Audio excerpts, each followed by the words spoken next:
Mi hijo construyó una casa del árbol con su abuelo. Despertamos una mañana y había desaparecido, cortada en pedazos con motosierra. Era peligrosa y bloqueaba nuestra vista, dijo el vecino. No dije nada. Manejé hasta 2 pueblos de distancia, tomé algo y esperé que anocheciera. Nos mudamos a Maple Ridge, Ohio, justo después del divorcio. Necesitaba alejarme de la ciudad.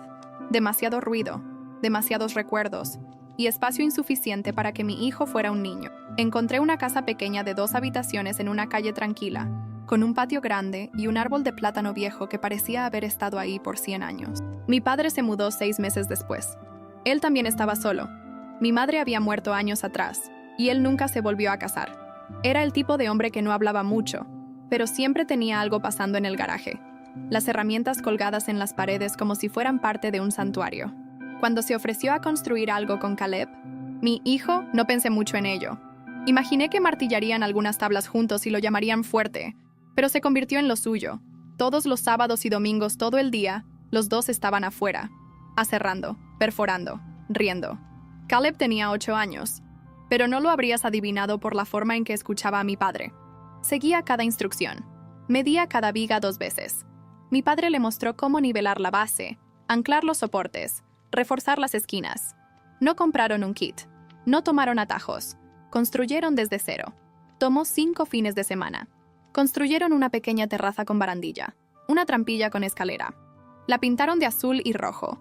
Caleb inventó el nombre, la Torre de Vigilancia. Incluso hizo un letrero para ella.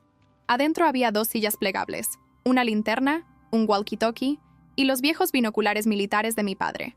La noche que se terminó, Caleb suplicó dormir en ella. Lo dejamos. Fui a verificar 2 veces. Estaba durmiendo profundamente con la linterna aún encendida. Esa noche significó el mundo para él. 3 días después, me levanté temprano y salí con mi café, como siempre. Fue cuando lo vi. Desaparecida. No desmontada. No removida cuidadosamente. Destruida. Hecha pedazos. Trozos de madera pintada por todas partes. Astillas esparcidas por el césped. La terraza estaba destrozada. La escalera había desaparecido. Y el árbol, el plátano, tenía cortes profundos en la base donde alguien había cortado directamente a través de parte del tronco con una motosierra. Parecía que una tormenta había golpeado, pero el cielo había estado despejado toda la noche. Todavía estaba tratando de procesar cuando escuché una voz detrás de mí. Era peligrosa y bloqueaba nuestra vista. Me di vuelta. Era nuestro vecino, señor Burgess. Estaba ahí en la entrada de su garaje como si nada estuviera mal. Vestía caqui y camisa formal como siempre, ni un cabello fuera de lugar. Su esposa, Mary, estaba detrás sosteniendo su perrito. No dije nada al principio. No podía. Mi mente estaba congelada. Todo lo que podía hacer era mirarlo fijamente. Deberían haber pedido un permiso, dijo. Esa cosa era un riesgo, sin mencionar la monstruosidad visual. Entonces se dio vuelta y se fue adentro. Me quedé ahí mucho tiempo.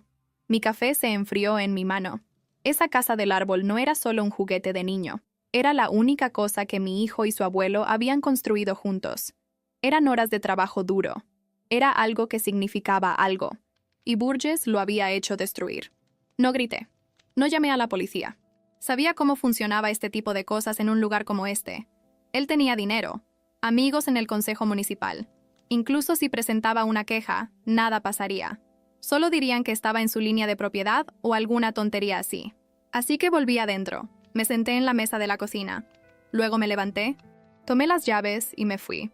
Manejé 2 pueblos de distancia para ver a alguien que conocía. Un tipo con quien no había hablado en años. No éramos cercanos, pero teníamos una historia en común. Yo lo había ayudado una vez. Ahora era su turno. Volví con algo en el maletero. Era pesado.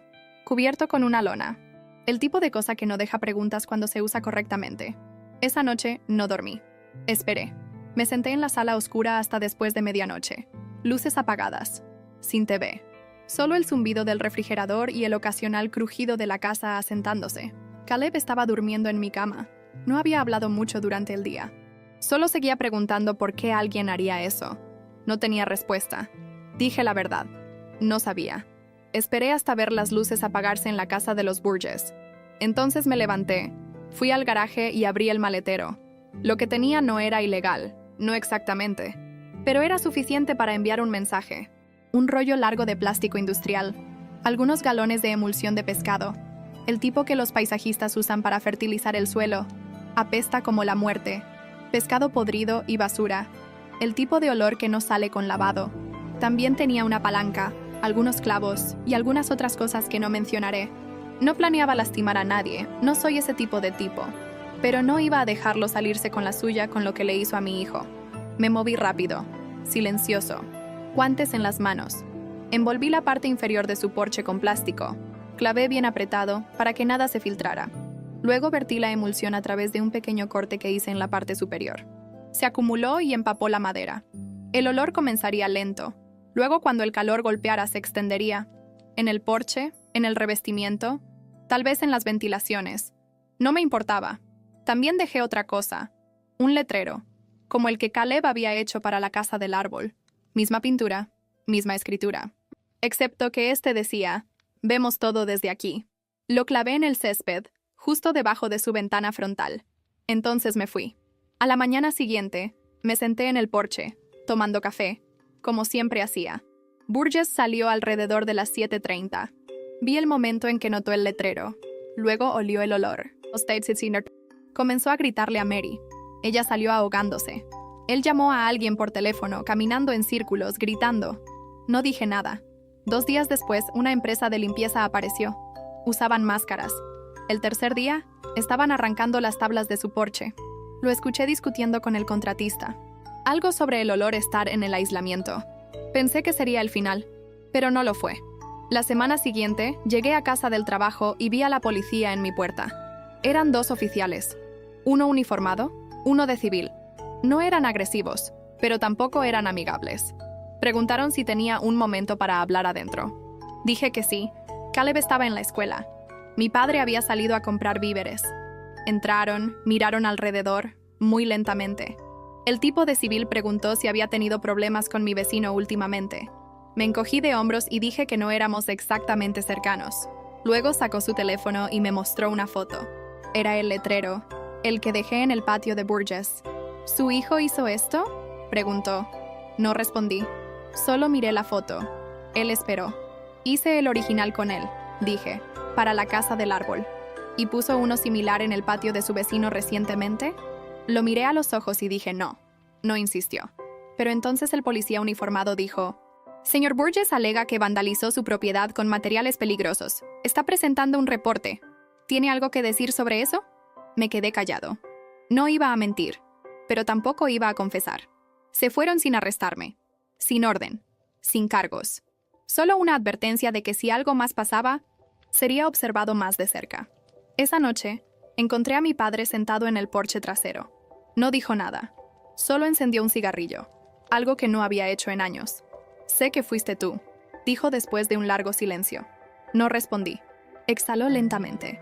«Piensas que lo estás ayudando, pero no lo estás. Este tipo de cosas se pega a un niño. La ira, el silencio, no se va». Asentí, aunque no estaba de acuerdo. Luego dijo algo que realmente me golpeó. «Te estás convirtiendo en el tipo de hombre que solías odiar». Eso se quedó conmigo, por días. Pero justo cuando comencé a pensar que tal vez debería haber dejado las cosas tranquilas. Tal vez había ido demasiado lejos. Fue cuando pasó de nuevo. No a mí, a otra persona. 2 casas más abajo, los Jefferson tenían un parque infantil en el patio para los nietos. Nada grande, solo una estructura de madera en A, con 2 columpios y un tobogán pequeño. Una mañana despertaron y había desaparecido. Misma cosa. Cortado limpio. Dejado en pedazos. Nadie escuchó nada. La esposa del señor Jefferson estaba llorando en la entrada del garaje. Él estaba gritando por teléfono, igual que yo había hecho. Fue cuando me di cuenta. Esto no era solo sobre nuestra casa del árbol. Burgess estaba haciendo esto a cualquiera que no le gustara. En el momento que vi los restos del parque infantil, algo en mí explotó. Esto no era una cosa de una vez. No era un viejo gruñón molesto por ruido o líneas de propiedad. Esto era control. Burgess quería que todos en esta calle vivieran bajo sus reglas. Sin ruido. Sin risas de niños. Sin recordatorios de que la vida existía fuera de su ventana. Caminé directamente a la entrada de los Jefferson. Señor Jefferson estaba tratando de levantar una de las vigas rotas, pero tiene 70 y tantos años. Lo ayudé a cargarla de vuelta cerca del cobertizo. Sus manos estaban temblando. No pedimos permiso, murmuró. Dijo que arruinaba la vista. Era para nuestros nietos. Tienen 5 y 7 años. Esa noche, convoqué una reunión. 7 vecinos vinieron. 2 familias con niños pequeños. Una pareja joven, los Jefferson. Una madre soltera del otro lado de la calle. Todos tenían una historia. Perro ladrando, cartas de advertencia, visitas de inspección, quejas anónimas a la asociación de propietarios. Todo se remontaba a Burgess. Él presentaba quejas de ruido, se quejaba de colores de pintura, incluso hizo que multaran a alguien por estacionar su auto demasiado cerca del bordillo. ¿Y la peor parte? Nadie nunca lo había enfrentado. Él sabía cómo mantenerse lo suficientemente legal para evitar problemas reales. Y la gente aquí no le gustaba el conflicto. Solo querían vivir en paz. Pero no estábamos viviendo en paz. Estábamos viviendo con miedo. Así que hicimos un plan. Nada ilegal. Sin vandalismo. Sin amenazas. Pero íbamos a hacerlo sentir incómodo. Íbamos a darle una muestra de lo que era vivir rodeado de gente que no le importaba lo que a él le gustara. Cada niño en la calle recibió tiza para acera y fue instruido a cubrir la entrada de su casa. La gente comenzó a tocar música un poco más fuerte en las tardes. Alguien trajo una batería al garaje. Los Jefferson colgaron luces navideñas en la cerca y trajeron a los nietos todos los días después de la escuela. E hice la única cosa que sabía que lo empujaría más allá del límite. Reconstruí la casa del árbol. No la misma, más grande, más brillante, más alta. Y esta vez, le puse un foco activado por movimiento. Cuando mirabas desde la casa de los Burgess en la noche, se encendía como un faro. Sabía que intentaría algo. E intentó. Una semana después, lo atrapé en mi patio con cortadores de alambre. Eran las 2:17 de la mañana.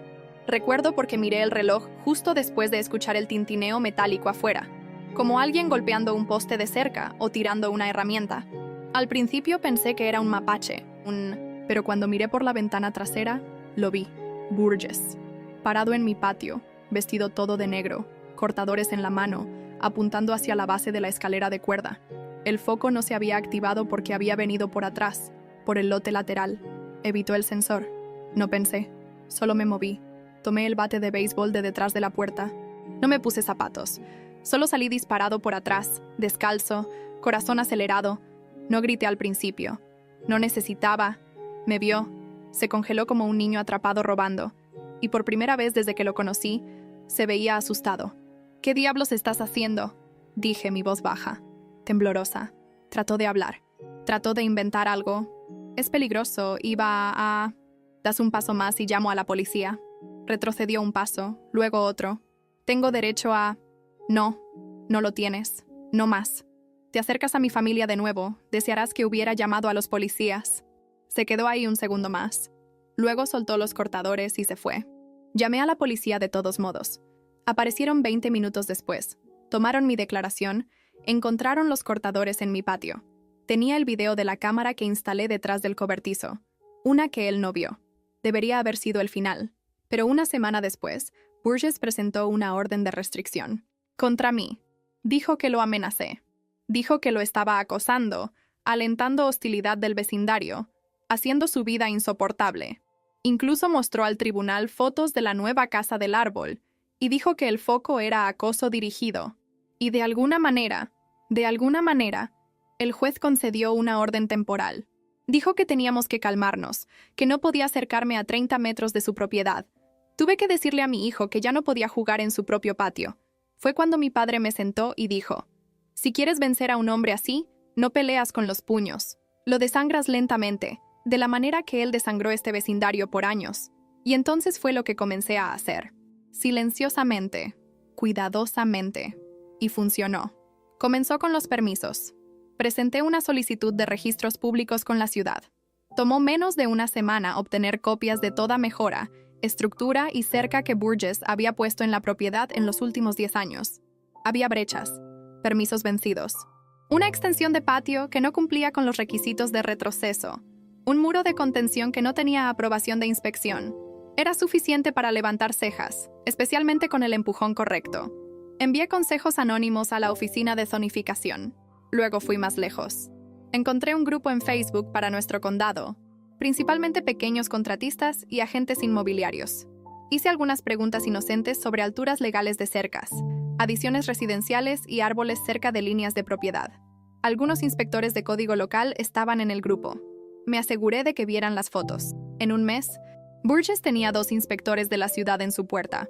Observé desde mi porche mientras caminaban alrededor de su propiedad, tomando fotos y haciendo notas mientras él los seguía, rojo de ira y gritando.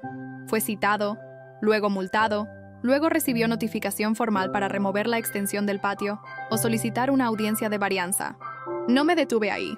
Alguien anónimamente presentó una queja sobre su cerca estar en servidumbre pública. Otro consejo sobre problemas de drenaje de sus canaletas. Cada una lo carcomía. Lentamente, legalmente, por escrito. Y mientras todo esto pasaba, el vecindario se enfrió. La gente dejó de saludarlo. Los niños evitaban su patio. Alguien tiró huevos en su entrada una noche. No sabía quién. No pregunté. ¿Y la mejor parte? Nunca puse un dedo en él. Cada movimiento que hice fue a través de canales, rastros de papel, susurros silenciosos. Comenzó a desmoronarse. Una mañana, lo vi parado en el patio frontal, solo mirando hacia la casa de los Jefferson. Nada pasando, solo observando, como si estuviera esperando que alguien cometiera un error. Luego, una noche, algo cambió. Su esposa se fue. La vi manejar lejos en una SUV cargada. No regresó. Los vecinos dijeron que habían estado peleando sin parar, que ella no podía dormir con el estrés constante. Los inspectores, el hedor que aún persistía debajo de partes de la casa sin importar cuánto fregara él, que él estaba obsesionado con nosotros. Al día siguiente, su letrero de "Se vende" apareció. Debería haber parecido una victoria, pero no lo hizo. El día que el letrero apareció, Caleb estaba sentado en la terraza de la casa del árbol con un libro en su regazo. No dijo nada, solo miró hacia la casa de los Burgess, luego hacia abajo, hacia el patio donde todas las tablas rotas una vez estuvieron. Me uní a él ahí arriba. Me senté a su lado. No levantó los ojos de la página. ¿Se está yendo por nuestra culpa?, preguntó. No sabía cómo responder. Técnicamente sí, pero no por culpa de Caleb. No directamente. Y definitivamente no por razones que tuvieran sentido para un niño. Tomó muchas malas decisiones. Finalmente dije. La gente dejó de aguantarlo. Caleb asintió silencioso. Una semana después, camiones de mudanza aparecieron. 2 tipos cargaron cajas mientras Burgess ladraba instrucciones. Sin Mary, sin amigos, nadie ayudando. Solo él, caminando de un lado a otro en esa camisa formal que siempre usaba, aún tratando de parecer que estaba en control. No me miró ni una vez, ni cuando salió del porche, ni cuando bajó por la entrada. Pero observé, no con orgullo, no con alegría, solo agotamiento. Esa noche, después de que los camiones se fueran, mi padre y yo nos sentamos en los escalones traseros. Me dio una cerveza y dijo, ¿ganaste? No respondí, porque ya no estaba seguro de lo que ganar significaba. Miré hacia la casa del árbol, iluminada en la oscuridad, y pensé en cómo comenzó. Un proyecto silencioso entre un abuelo y un niño. Algo inocente. Algo bueno. Y ahora, había este agujero alrededor. Este dolor. Todo porque un hombre no podía soportar el sonido de niños riendo. A veces me pregunto si Caleb recordará la casa del árbol, o si recordará al hombre que la derribó, y al padre que silenciosamente se aseguró de que nunca lo hiciera de nuevo. De cualquier manera, no le conté todo, y tal vez nunca lo haga, pero cuando lo veo sentado ahí arriba ahora, piernas colgando del borde, mirando sobre el vecindario como si finalmente le perteneciera de nuevo, solo pienso, nunca debería haber tomado tanto para sentirse seguro en su propio patio.